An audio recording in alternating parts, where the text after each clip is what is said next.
paket mana shunday bo'ldi mana.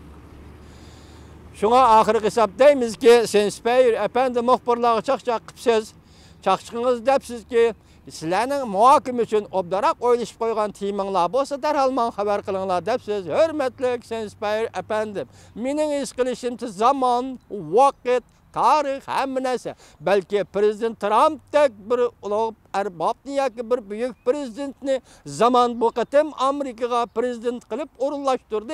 Delmişindak peytte bu meseleler oturgu çıkış gerek.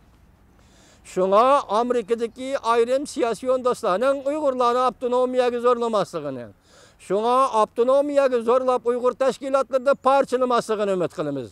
Bu paket bir yerde turuptu. Biz bir yerde hiç kandak dersini talep kılıp atkınımız yok. Ya ki Cumhur devletin parçalayımız da atkınımız yok. Ya ki bölgünçülük kılımız da atkınımız yok. Bir yerdeki bölgünçülük degen söz mavzunun can deyişi. Herkes Uygurla emez, herkes Tibetli emez. Tibetli Uygurlu Cumhur'u bölgünçülük kılıp atkını yok. Çünkü Cumhur, Tibet, Uyguristan'dır. Bu milletler ayrım milletler. Ayrım milletler bilen ikinci bir millet oturursa bölgünçülük meselesi mevcut olmaydı. Bu logikada putirep duranmaydı. Mentekada putirep duranmaydı. Siyasette putirep duranmaydı. Şuna Cumhurluk efendiler egemenlik siyaseti diyen edim. Bugün Uygur milli bölgünçüler emez. Uygur milletçiler dep elişinizden. Tebessiye kılmen Cumhurluk efendiler. Koyun hem de terörçü degen gepler akmaydı. Bir yerde Uygurlar fakat özünün tarihte kurgan devleti esi keltiriş için güreş kılıvat. Bu yolluktur. Tayvan muhazır bir partiye, Tayvan'ın müstakillığını talep kıldığın partiye bir gün hakimiyet meşreki çıktı.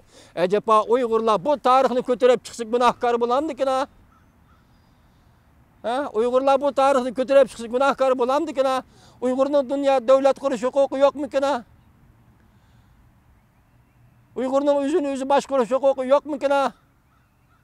Şuna eğitimiz ki vatandaşlarım Uygur'un işi intayın mürekkep iş. Şunu senin benim bir işki adamdan tırışçallık böyle hal olduğu iş emez.